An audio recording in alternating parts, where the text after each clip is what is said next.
ஒரு அழகான காட்டில் ஒரு சின்ன முயல் இருந்தது. அது தினமும் விளையாடி மகிழ்ந்தது. ஒரு நாள் ஒரு புத்திசாலி பறவை வந்து சொன்னது, குளிர்காலம் வரப்போகுது, உணவு சேமிச்சுக்கோ முயலே.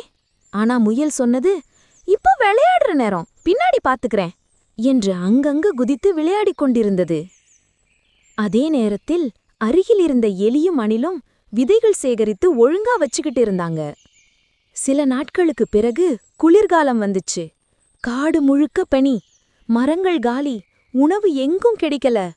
முயல் துக்கமா சொன்னது, ஆஹோ, இப்போ என்ன சாப்பிடுறது? அப்போது அந்த எலியும் அணிலும் சொன்னது, முன்னே தயாராயிருந்தா நல்லது முயலே. ஆனா கவலைப்படாதே, இப்போ நாங்க உனக்கு உணவு தரோம். முயல் வெட்கப்பட்டு சிரிச்சுது. நன்றி நண்பர்களே, இனிமேல் நான் கூட முன்னே தயாராயிருப்பேன். அவங்க எல்லாம் சேர்ந்து உணவு சாப்பிட்டு மகிழ்ச்சியாக வாழ்ந்தாங்க. இந்த கதையின் பாடம், முன்பே தயாராயிருந்தா கஷ்டம் வராது.